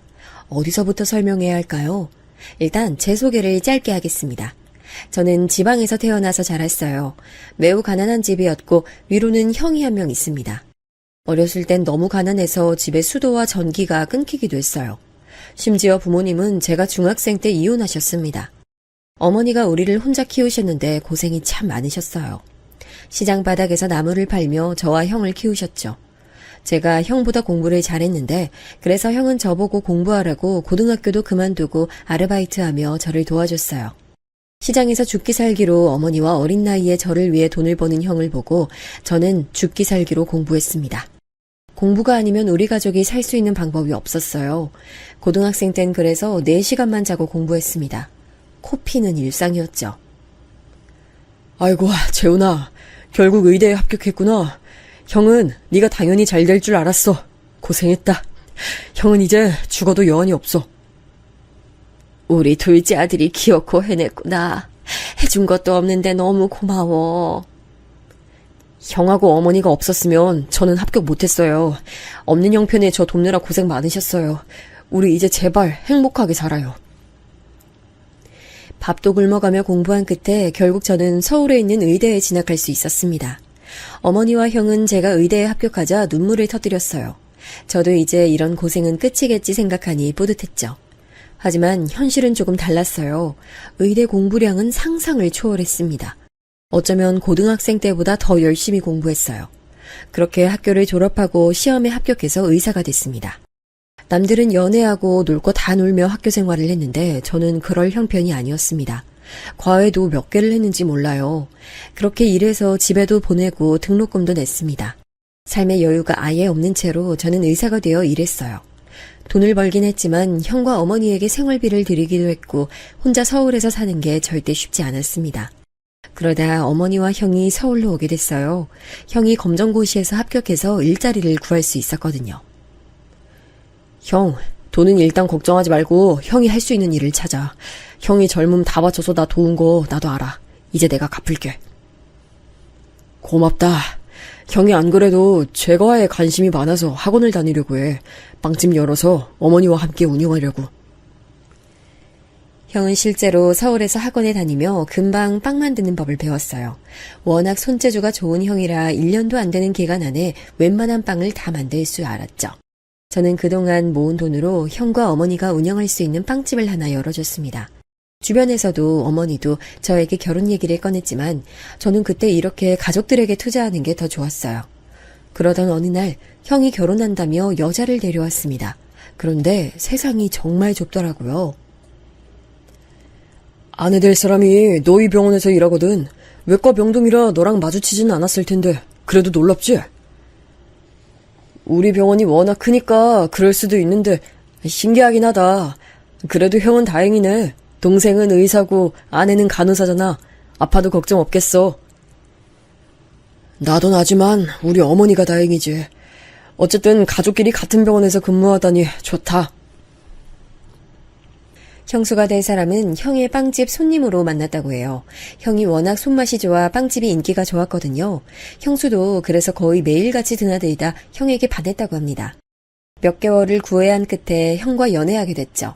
그리고 2년의 연애 끝에 결국 결혼까지 하게 됐습니다. 저는 일하는 게 힘들고 바빠서 연애 생각이 전혀 없었어요. 그래서 형이 결혼한다는 소식에 내심 기뻤습니다. 자식 중 한 명이라도 결혼해야 우리 어머니 마음이 편하잖아요. 듣기로 형수님 집안 형편도 그리 좋은 편은 아니었어요. 우리 집도 그렇고 양가 지원이 많지 않았습니다. 그래도 하나밖에 없는 형제고 저를 워낙 어렸을 때부터 도왔던 형이니 제가 결국 나섰어요. 빵집과 병원 중간에 있는 아파트를 하나 얻어줬죠. 저한테도 큰 돈이었는데 전혀 아깝지 않았습니다. 그때까지는 제가 결혼하게 될 거라고 생각도 안 했거든요. 그리고 형의 결혼식 날이 됐습니다. 여러분은 첫눈에 반한다는 소리를 믿으세요? 저는 그 말이 무슨 말인지 전혀 모르고 살았습니다. 첫눈에 반하긴커녕 연애를 해본 적도 없으니까요. 그런데 형의 결혼식 날 저는 저 말이 뜻하는 바를 알게 됐어요. 형수님 하객으로 있던 어떤 여성분과 눈이 마주쳤는데 아주 환하게 웃더라고요. 그 웃음을 보고 홀린 듯이 다가갔습니다. 제가 원래 그러던 사람도 아니고 애초에 여자를 만난 적도 없잖아요. 그런데 그 여성분은 당황하면서도 웃음을 잃지 않았습니다. 그리고 얼떨결에 저는 처음 보는 사람 앞에서 제 소개까지 하게 됐죠. 놀라운 건 그 다음이었어요. 어머, 땡땡병원이요? 저 거기서 일해요. 아, 의사 선생님이셨구나. 저는 간호사예요. 소아병동에서 일하고 있어요. 그러고 보니 오늘 결혼하는 미정이도 같은 병원이에요. 네, 맞아요. 사실 이 결혼식 저희 형 결혼식이에요. 같은 병원이라니 저도 너무 놀랍네요. 만나서 반갑습니다. 알고 봤더니 그 여성분은 우리 병원에서 일하는 간호사였어요. 다행인지 아닌지 형수, 저 여성분 다 다른 병동이었죠. 그리고 저는 사실 속으로 얼마나 기뻤는지 모릅니다. 첫눈에 반한 사람이 같은 직장에서 일한다는 것은 운명이라고 생각해요. 저는 그 뒤로 대놓고 그 여성분을 따라다녔죠. 야, 그만 좀 쫓아다녀. 그 시간에 환자를 더 봐라. 소아과에 꿀 발라놨어. 너 그 정간호사 보러 가는 거 소문 다 났어. 소문나면 이제 나연씨 몰래 좋아하는 사람 없겠죠? 그럼 전 오히려 좋아요. 이미 인기가 하늘로 쏘는 사람인데 없겠냐? 예쁘고 성격도 좋아서 환자들도 대놓고 좋아하잖아. 그리고 듣기론 집안도 아주 좋대. 제가 계속 말했잖아요. 저런 사람 태어나서 처음 본다니까요. 나연씨 아니면 결혼 평생 안 할 거예요. 아이, 너 같은 놈이 한둘이겠냐고. 아, 그리고 너희 형수랑 고등학교 때부터 동창이라던데? 그래서 둘이 그렇게 친하대. 그럴 거면 형수한테 차라리 자리 주선 부탁해봐. 저도 처음 듣는 사실이었어요. 하긴 제가 애초에 여성분을 만난 게 형의 결혼식이니 생각해보면 둘이 병동도 다른데 왜 결혼식에 참석했겠어요. 나중에 한 사실은 아내와 형수는 고등학교 3학년 때 같은 반이었다고 하더라고요. 그리고 대학도 같이 갔고 대학을 졸업하고 자대 병원까지 나란히 왔던 경우였습니다. 생각보다 아주 친할 수도 있다고 생각했죠. 하지만 그렇다고 제가 형수한테 부탁해서 소개를 받고 싶진 않았습니다. 그냥 제 연애는 제가 해결하고 싶은 마음이 컸어요. 오히려 형수에게 들키고 싶지 않은 마음이 컸습니다. 그렇게 그 여성분을 향한 구애를 약 1년 했더니 드디어 제 구애를 받아주셨어요. 그분은 우리 가족이 아니라면 그렇게 애정이 생기지 않던 제가 처음으로 사랑한 사람이자 마지막 타인이었습니다. 연애 끝에 저는 떨리는 마음으로 프로포즈를 했고 성공해서 그 여성분은 제 아내가 됐어요. 양가에 인사를 갔는데 처가는 생각보다 잘 사는 집이었습니다. 그래요. 사위로 의사가 올 줄은 전혀 몰랐는데 자네가 우리 사위가 된다니 기쁘네. 우리 나연이 고생만 시키지 말아줘요. 돈이 부족하면 언제든지 말하고 둘은 걱정 없이 행복하게만 살도록 해요. 나연이가 외동이라 누가 사위가 될지 궁금했는데 이렇게 능력도 좋고 성격도 좋고 나연이밖에 모르는 사람이 사위라니. 이제 마음이 편하네. 장인어른은 작은 사업을 하시는 분이셨어요. 작은 사업이라고 해도 월급쟁이가 아니라 만지는 돈이 저보다 많았죠. 실제로 결혼하며 지원도 많이 해주셨어요. 넌지시 개원 얘기도 꺼내셨는데 제가 거절했습니다. 저는 아내와 같이 사내 연애를 하는 게 너무 좋았거든요. 결혼해서도 서로의 인생을 존중하며 같이 병원에서 일하는 게 좋을 것 같았습니다. 실제로 저는 아내와 연애를 시작하고 직업 만족도가 굉장히 높아졌거든요. 아무리 일이 힘들어도 잠깐 짬을 내서 아내를 볼 수 있어 얼마나 행복했는지 몰라요. 이렇게 제 인생에 많은 영향을 끼친 아내가 너무 사랑스러웠어요. 그리고 아내도 우리 집에 인사하러 왔는데 어머니도 당연히 좋아하셨습니다. 며느리 둘 다 간호사라니 내가 무슨 복을 받았어. 아이고 기쁘네. 우리 아들하고 결혼해줘서 너무 고마워요. 내가 가진 게 없어 줄 수 있는 것도 없는데. 아유 아니에요 어머니. 재훈씨 낳아주신 것만으로도 저는 받은 게 많아요. 어머니 어디 몸이 편찮으시면 꼭 얘기해주세요. 재훈씨 바쁘면 저라도 달려갈게요. 얼굴도 예쁜데 마음씨까지 이렇게 예쁘네. 재훈이가 열심히 살더니 결국 이렇게 복을 받아. 둘이 우리 결혼식에서 처음 봤다니까 그것도 진짜 신기하다. 인연이라는 게 이런 식으로 이어지나 봐. 안 그래 여보? 뭐 그렇지.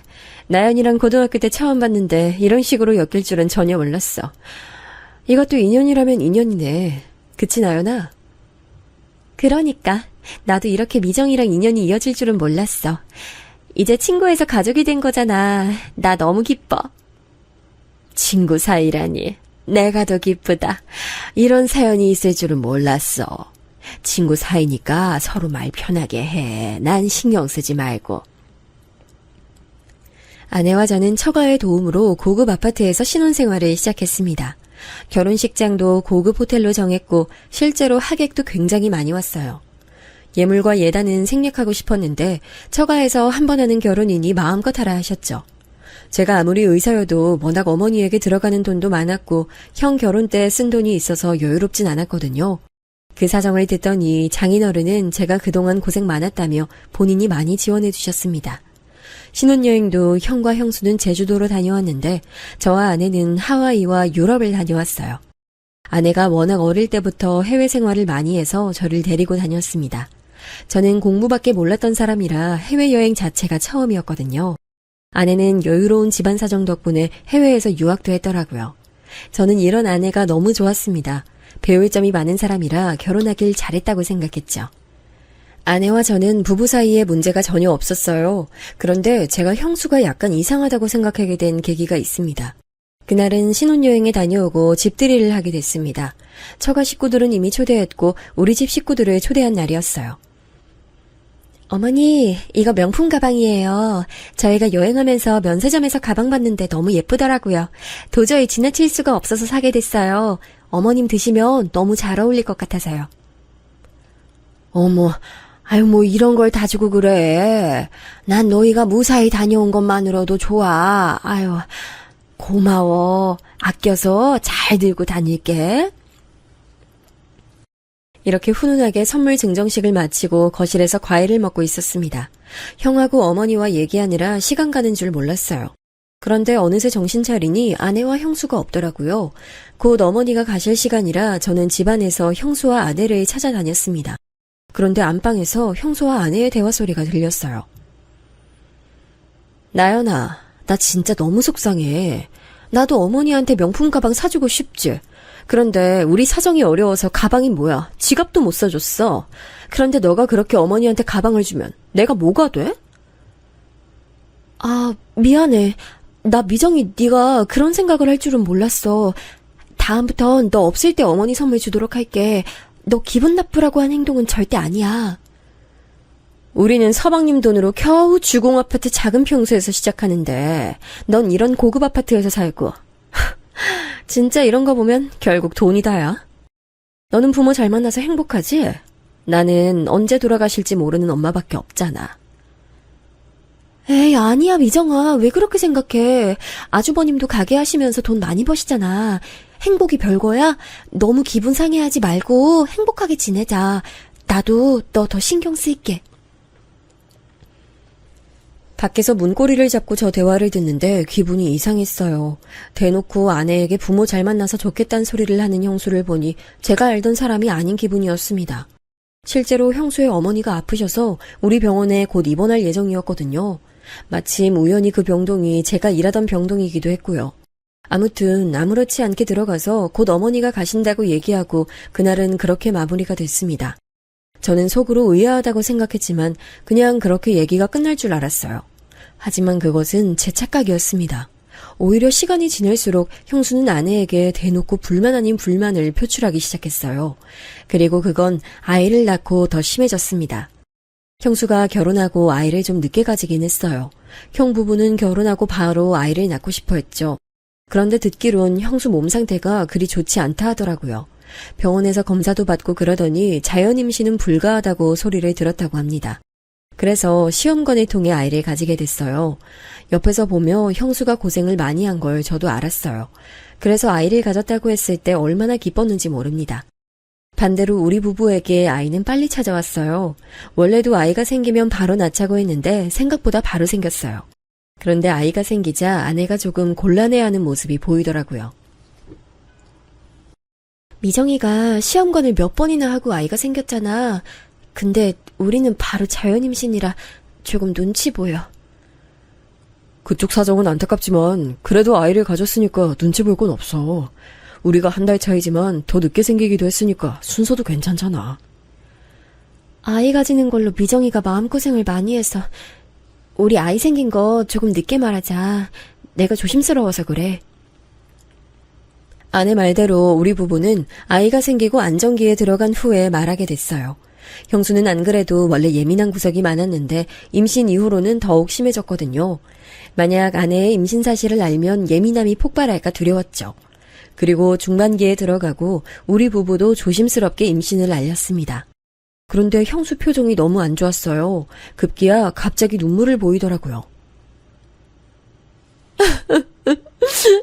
자연 임신이라니 부럽다. 나연아, 진짜 근데 좀 너무하네. 우리가 그렇게 병원 다니면서 고생하는 거 봤으면 시기를 미룰 수도 있었잖아. 형수님, 그게 무슨 말씀이세요? 아이 갖는 시기를 일부러 미룰 수는 없죠. 저는 오히려 같이 생겨서 다행이라고 생각했어요. 같이 키우면 되잖아요. 제가 임신해서 그런가 예민해서 그렇게 생각할 수 있는데 기분이 좋진 않아요. 저 오늘은 이만 일어날게요. 어머님, 나중에 연락드릴게요. 죄송해요. 형수는 아내의 임신 소식에 눈물을 흘리며 급기야 자리에서 일어났어요. 그 자리에 있는 모두가 당황했죠. 사실 저는 저 때는 형수가 왜 저러는지 이유 자체를 몰랐어요.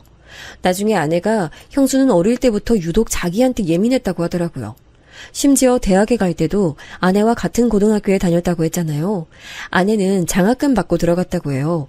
그때도 형수는 자기는 형편도 어려운데 장학금을 받지 못했다고 복도에서 울었다고 합니다. 대학에 가서도 아내는 워낙 공부를 잘해서 성적 장학금을 받은 적이 꽤 있었다고 해요. 그럴 때도 자기는 형편이 어려워 공부할 시간이 없다고 엉엉 울어 당황했다고 합니다. 이런 식으로 형수는 아내에게 늘 질투를 해왔더라고요. 당신은 형수가 저럴 때마다 당황스럽지 않아? 나는 저런 사람인 줄은 전혀 몰랐어. 어렸을 때부터 그런 거면 당신도 고생 꽤 했겠다. 그런데 미정이가 가정환경이 실제로 안 좋기도 했고 그냥 난 원래 사람 잘 안 미워하잖아. 그런 사람도 있구나 싶었지. 어차피 내 인생은 바뀌지 않으니까. 나는 당신 그런 모습이 참 좋아. 어떻게 그렇게 대인배야? 태어날 우리 아이들도 당신 닮았으면 좋겠다. 저는 진심으로 제 자식들이 아내의 성품을 담길 원했어요. 그리고 마침내 형수도 출산하고 우리 아내도 출산했습니다. 시조카도 우리 아이도 둘 다 딸이었어요. 저와 형이 둘 다 남자라 어머니는 공주들을 많이 좋아하셨어요. 그런데 아이를 낳고 형수의 질투는 더 심해졌습니다. 나연이 너 그 조리원 내가 듣기로 1,000만 원 넘던데 맞지? 서방님이 돈 내주셨어요? 의사라서 역시 다르구나. 아이 낳으면 몸 회복하는 게 힘들다고 하더라고요. 동료한테 들었더니 조리는 확실히 하는 게 좋다고 해서요. 미정이 너가 있던 조리원도 지역에서 유명한 곳이잖아. 그리고 내가 거기 알아봤는데 이미 예약 다 차서 여기로 한 거야. 그래? 근데 너 아기 옷도 그렇고 유모차도 그렇고 다 명품이네. 부럽다. 우리 애는 형편이 너희처럼 좋지 않아서. 아이한테 너무 미안하다. 미정아, 왜 울고 그래?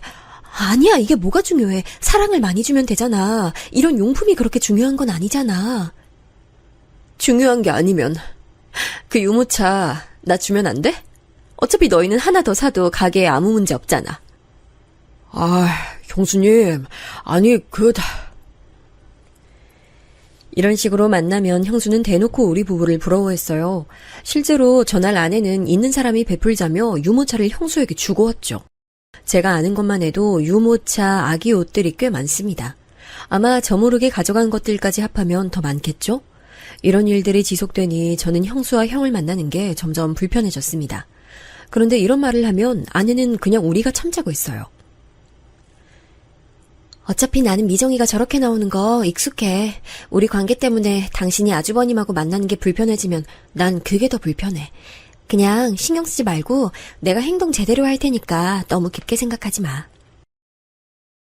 실제로 저는 형수가 불편했던 거지 형하고는 사이가 매우 좋았어요. 그래서 형만 따로 보는 날도 적지 않았죠. 아내가 결혼 전에는 나도 몰랐는데 생각보다 사치가 좀 있는 것 같아. 자꾸 집에 와서도 너랑 재수 씨 얘기를 종일 해. 나도 처음엔 맞장구 쳤는데 시간이 지날수록 힘들더라. 듣기 좋은 소리도 한두 번이지. 여자들끼리 문제니까 우리가 또 막 나설 순 없어.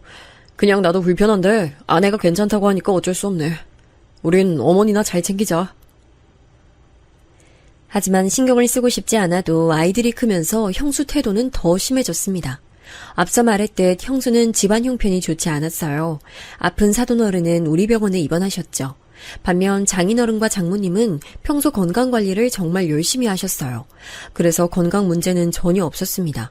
오히려 우리 부부에게 지원을 많이 해주셨습니다. 저나 아내가 자랑하는 성격이 아니라 막 티를 내고 그러진 않았어요.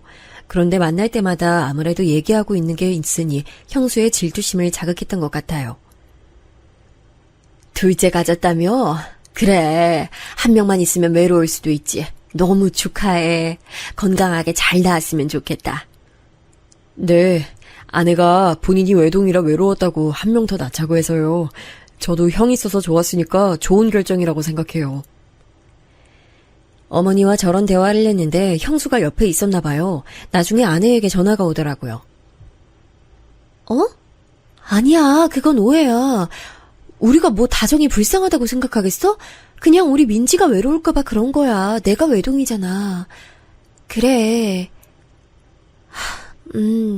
마음 상했으면 미안해. 왜? 형수가 또 뭐라고 했어? 당신하고 어머님이 외동은 외롭다고 했잖아. 자기 딸 다정이는 그럼 뭐가 되냐고 하더라고. 나도 이젠 모르겠다. 처음엔 참았는데 점점 지치네. 형수 저런 성격이 원래 그랬다고 해도 시간이 지날수록 더 그러잖아. 이제 우리 진지하게 거리를 두는 게 맞는 것 같아. 실제로 첫째가 유치원에 들어갈 나이가 됐을 때 형수는 더 대놓고 질투하기 시작했어요. 아내와 저는 아이 교육에 대해서도 생각이 많았거든요. 그래서 영어 유치원을 보내려고 했어요. 저도 아내도 일하는 사람이니 벌이가 충분히 되기도 했고요. 그런데 형은 가게가 매출이 잘 나오지 않았습니다. 동네 빵집이 잘 돼도 아무래도 의사인 저보단 훨씬 덜했겠죠. 형수님도 대학병원 간호사라 벌이가 적진 않았는데 우리 부부와 비교하면 비교가 되긴 했습니다. 그래, 민지는 영어 유치원 보내기로 한 거야? 그럼 영어 잘하겠다. 난 예전부터 영어 잘하는 사람들 멋지더라. 우리 손녀가 영어 잘한다니 너무 기쁘네. 제가 어릴 때부터 해외에 다니니까 확실히 영어 잘하면 장점이 많더라고요. 그래서 민지도 영어 유치원 보내려고 해요. 영어 유치원 그거 비싸지 않아? 그런데 거기 보내도 초등학교 가면 다 까먹는다고 하던데 의미 있나? 초등학교 때도 영어학원 보내고 사립초등학교 보내면 괜찮다고 하더라. 아예 안 보내는 것보단 괜찮을 것 같아. 안 보내도 영어 잘하는 애들은 잘할걸? 우리 다정이는 똑똑해서 안 보내도 영어 회화 문제 없을 거야. 그럼 다정이는 안 보내면 되겠네. 내가 우리 딸 영어 유치원 보낸다고 하는데 왜 그래? 저번부터 너무 내가 하는 모든 것에 사사건건 그러는 것 같아. 왜 갑자기 둘이 그래? 내가 괜한 얘기를 꺼냈구나. 미안해. 형수님, 제가 그동안 일부러 참았는데 왜 자꾸 아내한테 그러시는 거예요? 네? 서방님까지 저한테 왜 이러세요? 그래도 제가 윗사람인데. 그럼 윗사람 대접이나 해주세요. 나연이, 너도 나 형님이라고 불러. 형수는 제가 나서자 급기야 본인을 형님이라고 부르라고 하더라고요. 분명히 신혼 초에 합의했던 내용인데 할 말이 없는지 저런 논리를 펼치기 시작했습니다. 아내와 저는 둘이 어이가 없어서 대화를 했어요. 나 진짜 고등학교 때부터 나한테 질투하는 건 알고 있었는데 이제 와서 저러는 건 너무 속 보이지 않아? 나 이제 모르겠어. 형도 자꾸 형수가 집에 와서 우리 얘기를 그렇게 한다고 불편하다 하더라. 그렇다고 가족인데 안 만날 수도 없잖아. 우리가 뭐 잘못한 것도 아니고 곤란하네. 결국 아내는 형수와 거의 연을 끊게 됐습니다. 저도 아내가 불편해하는 모습이 달갑지 않았어요. 그래서 일부러 형수와 아내를 못 만나게 했습니다. 명절 때도 형과 미리 말해서 시간 조절을 했죠. 그렇게 한동안 조용히 사건 없이 지나갔어요. 그래서 저는 아무 문제 없는 줄 알았어요.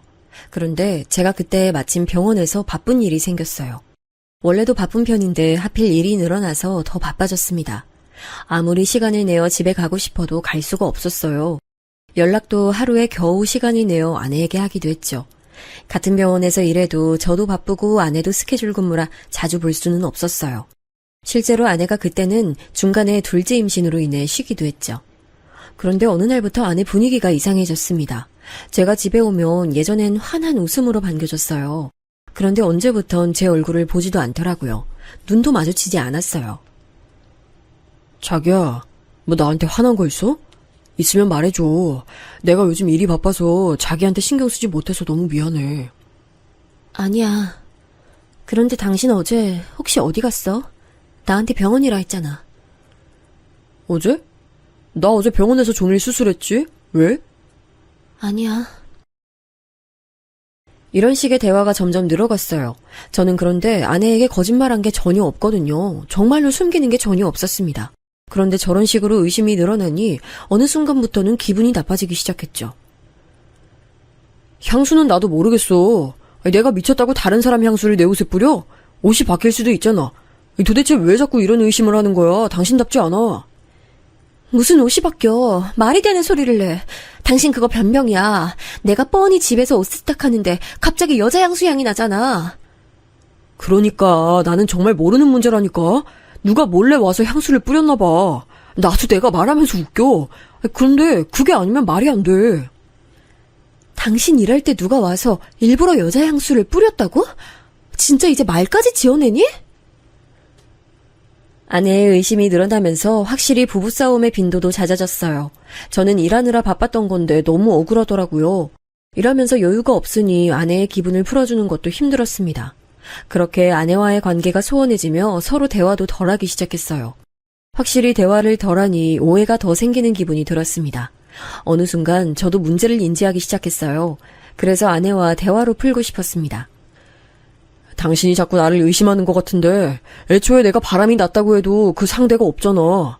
나도 당신이 의심하는 거 싫어서 해명하고 싶은데 해명할 게 없어. 나도 그래서 답답해. 아니야, 됐어. 그만 말하자. 내가 오해한 것 같아. 당신 말대로 정황만 있고 의심 가는 상대도 없어. 상황이 정말 제가 바람이 났다고 생각하면 그럴 수밖에 없게 일어나더라고요. 저도 모르는 사이에 제 옷에 여자 향수가 뿌려져 있다거나 립스틱 자국이 있다거나 그런 일이요. 저는 제가 한 짓이 아니라 신경 쓰지 않았는데 오히려 그 무심함이 아내의 의심을 자극할 줄은 몰랐습니다.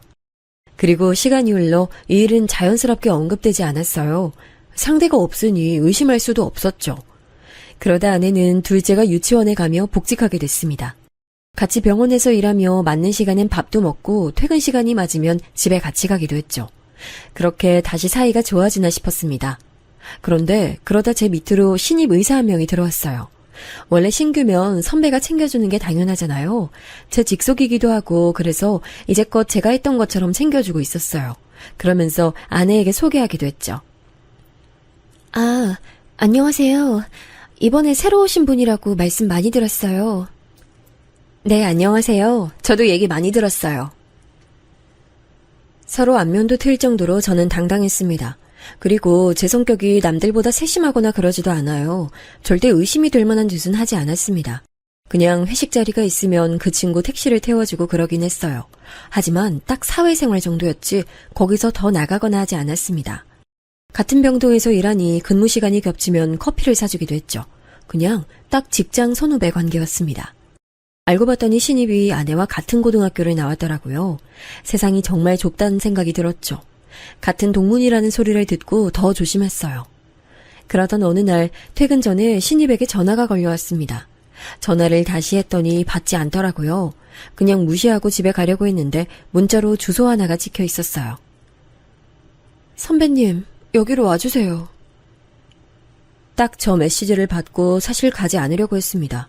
왜냐하면 주소를 찍어봤더니 모텔이었어요. 아무런 이유도 모르고 모텔로 갈 순 없었습니다.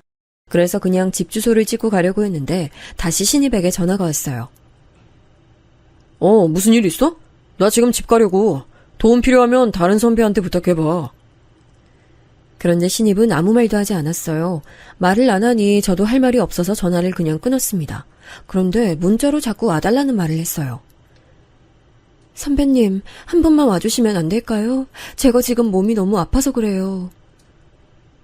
그 문자를 보고 저는 어차피 병원에서 3분 거리밖에 되지 않으니 가서 경찰을 부르려고 했어요. 아프면 그냥 우리 병원으로 다시 데려오려고 했죠. 그래서 모텔로 차를 돌렸습니다. 그리고 저는 그 결정을 아직까지 후회하고 있어요. 제가 왜 그랬을까요? 그러면 안 되는 일이었어요. 만약 제가 시간을 돌릴 수 있으면 저때로 돌리고 싶습니다. 갔더니 신입이 침대 위에 쓰러져 있었어요. 가서 깨웠는데 일어나질 않더라고요. 그런데 단순히 졸려서 자는 것도 아니고 술에 취한 것도 아니었어요. 딱 봤더니 수면제를 먹은 것 같았습니다. 그래서 혹시 무슨 일이 일어날 수도 있으니 신입을 업고 모텔을 나왔어요. 병원으로 가서 신입을 내려놓고 저는 집에 갔습니다. 가서 아내와 두 딸과 같이 저녁도 먹었어요. 신입은 다른 동료에게 말하고 나왔으니 문제가 없을 거라 생각했죠. 그런데 정확히 2일 후 사건이 터졌습니다. 제가 모텔에 가는 모습과 신입을 깨우느라 몸을 흔드는 모습, 그리고 마지막으로 업으려고 몸에 손을 대는 모습이 다 사진으로 병원에 뿌려졌어요. 복도에 가득한 사진을 보고 저는 제 사진이 아닌 줄 알았습니다. 선배님, 이게 뭐죠? 저 지금 너무 당황스러운데요? 그건 내가 할 말인데?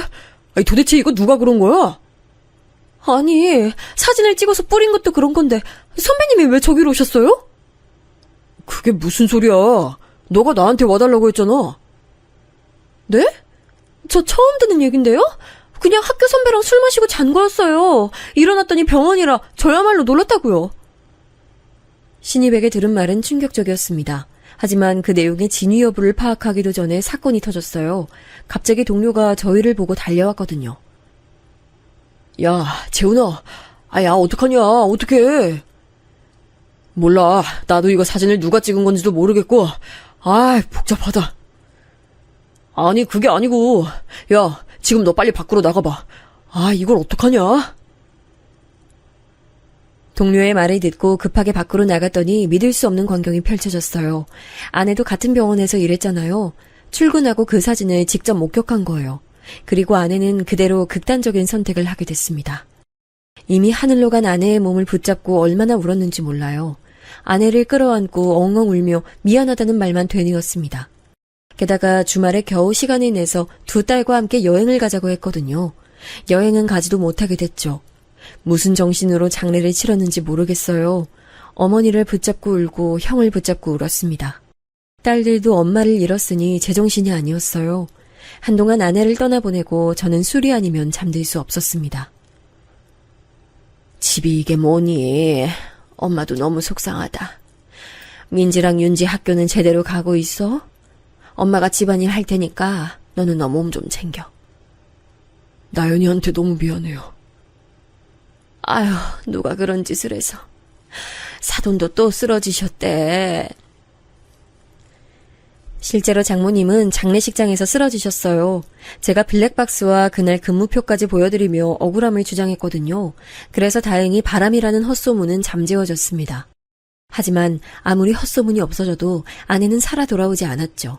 아내가 없다는 사실은 저를 너무 괴롭게 만들었습니다. 입맛이 없어 밥도 들어가지 않았어요. 살은 점점 빠지고 사람이 사람 같지 않았습니다.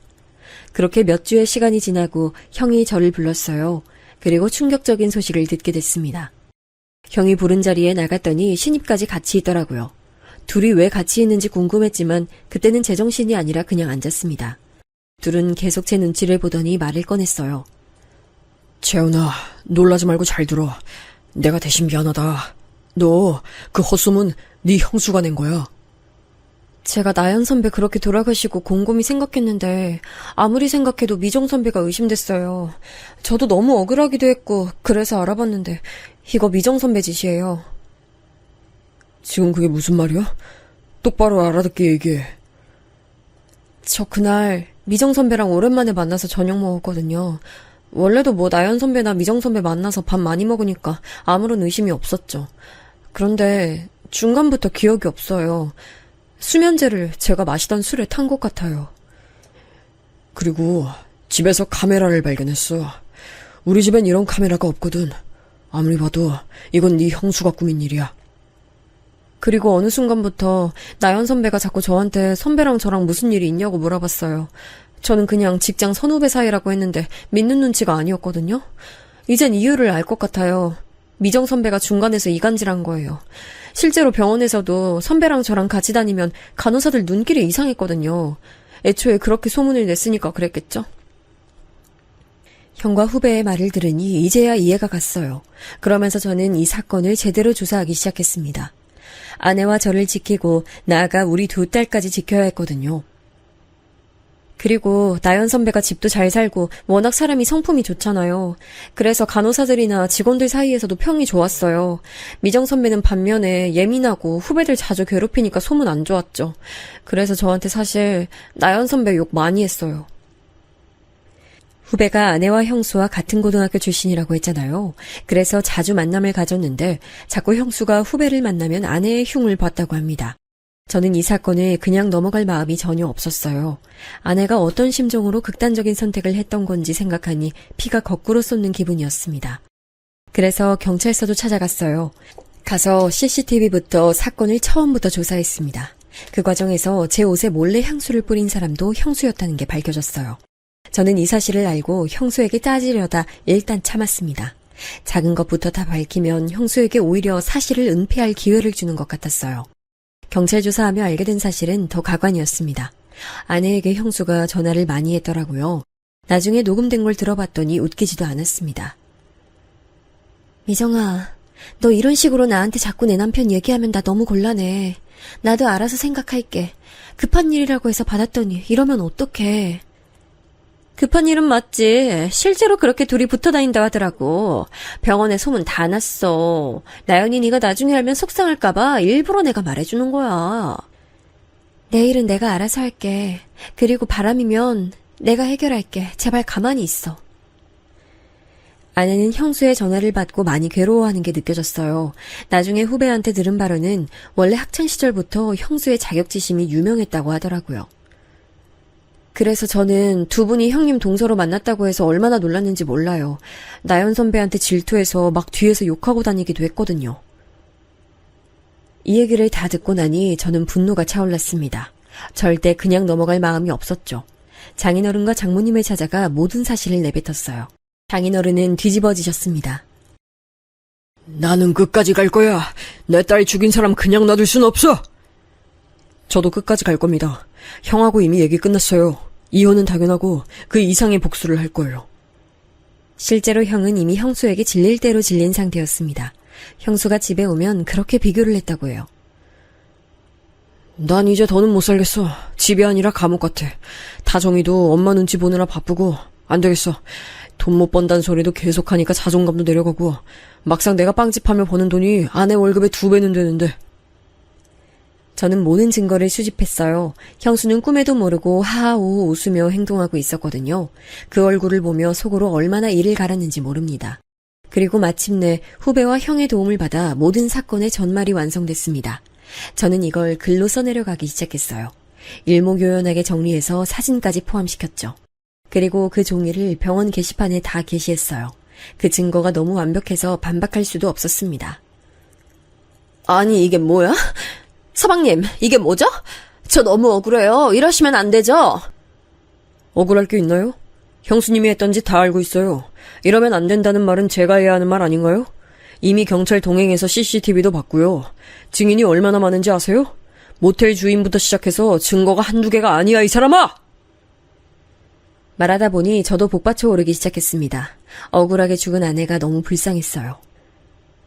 나연이는 아무것도 모르고 죽었는데 당신이 뭐가 억울해? 그 자격지심 때문에 사람을 죽여? 아무 사이도 아닌데 왜 지어내서 사람을 죽여? 바람? 당신이 수면제 가져가서 술에 탄 거 다 찍혔어. 발뺌하지 마! 실제로 그 장면은 다 사진으로 게시되어 있었어요. 형수가 간호사라 수면제를 구하는 것도 쉬웠거든요. 선배, 정말 너무하세요. 저는 선배가 저한테 수면제를 먹일 줄도 몰랐고 이런 일을 꾸밀 거라는 것도 몰랐어요. 아무리 그래도 고등학교 후배인 저를 이용해서 나연 선배를 죽음까지 몰고 가시면 안 됐죠.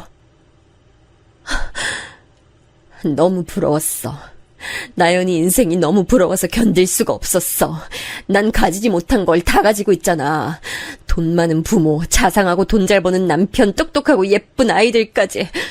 그냥 처음엔 장난이었어. 나연이가 괴로워하는 모습을 보는 게 좋았어. 이런 일이 일어날 줄은 나도 몰랐어.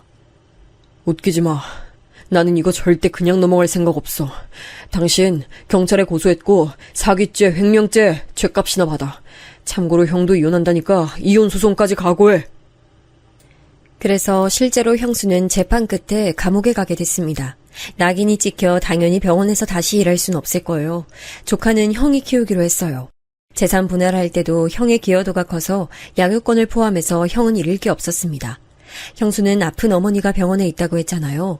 그 병원비도 형이 대신 내고 있더라고요. 이제 이혼했고 남이니까 신경 쓰지 않아도 되니 형은 오히려 홀가분하다고 했습니다. 감옥에 간 형수를 보고 이제 조금 마음이 괜찮아졌어요. 물론 진실을 모르고 세상을 떠난 아내를 생각하면 많이 아픕니다. 하늘에서라도 이 사건의 진실을 알면 얼마나 좋을까요? 저는 살면서 바람 피울 생각을 한 적이 없어요. 억울함에 한동안 잠도 자지 못했습니다. 그래도 직장부터 주변인까지 다 사실이 까발려졌으니 통쾌하기도 해요. 그 비싼 병원비 감옥에서 혼자 경제적 수입 없이 해결할 수 있을까요? 절대 못한다고 생각해요. 자격지심과 열등감에 사람을 죽음으로 몰고 갔으니 그 대가는 치러야죠. 내가 진짜 너무 잘못했어. 다시는 그러지 않을게. 서방님 죄송해요. 제가 잘못했어요. 한 번만 다시 생각해주세요. 제발요. 여보, 내가 미안해. 나한테 미안하다고 할 게 아니고 하늘에 있는 나연이한테 미안하다고 하세요. 나는 당신 죽을 때까지 용서 못하니까 그렇게 알아. 나도 당신하고는 더는 못 살아. 이제 당신이라는 사람한테 질릴 대로 질렸어. 감옥 가서 죗값 달게 받아. 이렇게 사건은 끝났습니다. 이 과정이 길고 또 길었어요. 중간에 너무 억울해서 머리가 빠지기도 했고 서러움에 목 놓아 운 날도 정말 많아요. 그래도 지금은 어느 정도는 마음이 괜찮아져서 두 딸과 아내 얘기도 많이 하고 있습니다. 아내가 하늘에서는 부디 속상함 없이 잘 살길 진심으로 바라요. 제 사연 들어주셔서 감사합니다.